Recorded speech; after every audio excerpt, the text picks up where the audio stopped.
Tuhan, sabda hidup. Para sahabat yang terkasih, selamat berhari Minggu. Apapun situasinya dengan keadaan dunia saat ini, semoga hati kita senantiasa damai. Sebab ada 3 musuh dari kedamaian itu, yaitu penyesalan akan kesalahan di hari kemarin, kecemasan akan masalah di hari esok, dan tidak ada rasa syukur untuk berkat hari ini. Mari kita tetap bersyukur bersama sabda hidup yang hari ini diambil dari Injil Lukas bab 24 ayat 13 sampai 35. Pada hari Sabat, sesudah Yesus dimakamkan, 2 orang dari murid-murid Yesus pergi ke sebuah kampung bernama Emmaus, yang terletak kira-kira 7 mil jauhnya dari Yerusalem. Dan mereka bercakap-cakap tentang segala sesuatu yang telah terjadi. Ketika mereka sedang bercakap-cakap dan bertukar pikiran, datanglah Yesus sendiri mendekati mereka, lalu berjalan bersama-sama dengan mereka. Tetapi ada sesuatu yang menghalangi mata mereka, sehingga mereka tidak dapat mengenal Dia. Yesus berkata kepada mereka, "Apakah yang kamu percakapkan sementara kamu berjalan?" Maka berhentilah mereka dengan muka muram. Seorang dari mereka, namanya Kleopas, menjawabnya, "Adakah engkau satu-satunya orang asing di Yerusalem yang tidak tahu apa yang terjadi di situ pada hari-hari belakangan ini?" Katanya kepada mereka, "Apakah itu?" Jawab mereka, "Apa yang terjadi dengan Yesus orang Nazaret? Dia adalah seorang nabi yang berkuasa dalam pekerjaan dan perkataan di hadapan Allah dan di depan seluruh bangsa kami. Tetapi imam-imam kepala dan pemimpin-pemimpin kami telah menyerahkan Dia untuk dihukum mati, dan mereka telah menyalibkannya. Padahal kami dahulu mengharapkan bahwa Dialah yang datang untuk membebaskan bangsa Israel. Tetapi sementara itu telah lewat 3 hari sejak semuanya itu terjadi. Dan beberapa perempuan dari kalangan kami telah mengejutkan kami. Pagi-pagi buta, mereka telah pergi ke kubur dan tidak menemukan mayatnya. Lalu mereka datang dengan berita bahwa telah kelihatan kepada mereka malaikat-malaikat yang mengatakan bahwa Yesus hidup. Dan beberapa teman kami telah pergi ke kubur itu dan mendapati bahwa memang benar yang dikatakan perempuan-perempuan itu. Tetapi Yesus sendiri tidak mereka lihat. Lalu Ia berkata kepada mereka, "Hai kamu orang bodoh, betapa lambannya hatimu, sehingga kamu tidak percaya segala sesuatu yang telah dikatakan para nabi. Bukankah Mesias harus menderita semuanya itu untuk masuk ke dalam kemuliaannya?" Lalu Ia menjelaskan kepada mereka apa yang tertulis tentang Dia dalam seluruh kitab suci, mulai dari kitab-kitab Musa dan segala kitab nabi-nabi. Sementara itu, mereka mendekati kampung yang mereka tuju. Ia berbuat seolah-olah hendak meneruskan perjalanannya, tetapi mereka mendesaknya dengan sangat. "Tinggallah bersama-sama dengan kami, sebab hari telah menjelang malam, dan matahari hampir terbenam."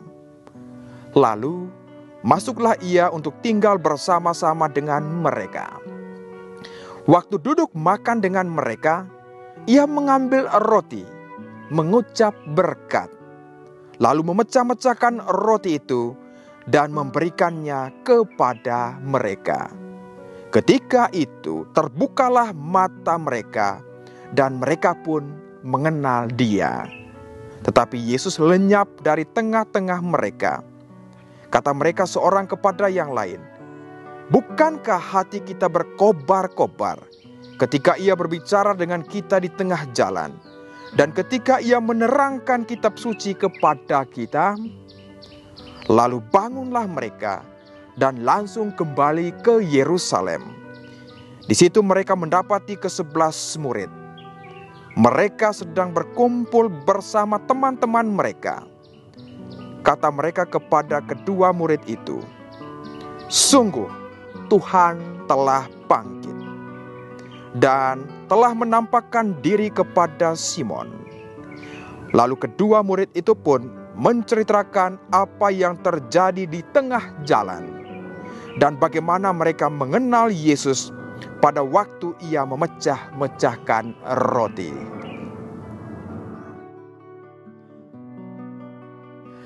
Para sahabat yang terkasih, Emmaus itu adalah sebuah kisah perjalanan. Perjalanan hidup dan perjalanan iman. Bagaimana perjalanan hidup kita selama sepekan ini? Tentu ada yang punya pengalaman, jalannya bagus. Atau juga ada pengalaman, jalannya susah. Apapun perjalanan itu, ini merupakan perjalanan hidup kita sebagai manusia. Tapi sebagai orang yang percaya kepada Tuhan Yesus, perjalanan hidup ini disatukan dalam perjalanan iman. Bagaimana Tuhan itu berjalan bersama dengan kita akan mempunyai arti yang sangat beda. Karena itu bagaimana refleksi hari ini? 3 poin. Poin yang pertama, jalan hidup, jalan iman, menyatu berjalan bersama dengan Tuhan. Sebelum dengan sesudahnya itu bagaimana kisah Emmaus tadi. Sebelumnya itu jalan para murid dengan Tuhan Yesus. Bagaimana perkataan Tuhan Yesus, mujizat-mujizatnya. Dan bagaimana perjalanan Yerusalem itu menjadi sebuah kisah yang tidak mudah. Tuhan yang mereka sangka Mesias itu, kenapa kok sekarang harus mati di kayu salib? Walaupun Maria Magdalena dengan beberapa perempuan lain memberitakan bahwa Dia sudah tidak ada. Dia sudah bangkit. Simon, Petrus, Yohanes juga memberitakan hal yang sama. Tetapi hati para murid bagaimana jalan iman ini, itu sebuah proses yang panjang. Dan inilah ketika jalan hidup, jalan iman disatukan, maka kemudian Yesus, bagian yang kedua ini adalah tentang bagaimana Yesus hadir, berjalan bersama-sama dengan kita. Dalam situasi apa saja khususnya, situasi kegalauan, tantangan hidup yang tidak mudah, cobaan keluarga, situasi anak-anak sekolah, dan banyak hal yang terjadi dalam hidup ini. Kemudian saat seperti itu, kalau orang tetap berjalan, Tuhan hadir. Hadirnya Tuhan itu juga secara unik. Tidak langsung Dia katakan kepada Kleopas dengan temannya, saya adalah Yesus, saya sudah bangkit. Tidak. Dengan cara yang unik. Pelan-pelan itu mata hati iman mereka dibukakan dalam perjalanan ini. Ngomong tentang kitab suci, dari kitab-kitab Musa, kitab-kitab para nabi. Dan lebih lagi, ketika mereka sampai di tempat Emmaus itu, pada malam hari bagaimana Yesus mengambil roti, mengucap berkat, membagi-bagikan kepada mereka. Saat itulah bagaimana jalan iman ini dibukakan sungguh-sungguh oleh Tuhan Yesus. Dan mereka merasakan saat itulah, mereka kenal itu adalah Yesus. Bagaimana kalau Yesus hadir dalam zaman now? Ketika bertemu dengan Tuhan Yesus, kita ambil HP kita, foto, selfie, kemudian pulang ke Yerusalem. Kami tahu, kami lihat, ini buktinya, fotonya.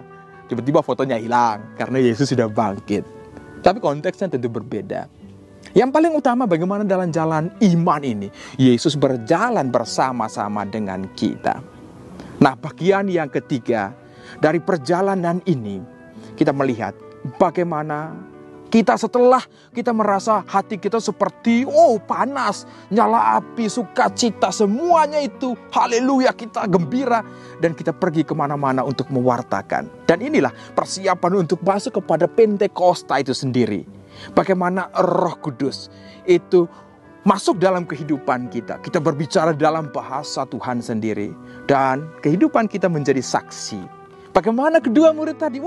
Kemudian mereka pelan-pelan itu menjadi saksi Tuhan Yesus.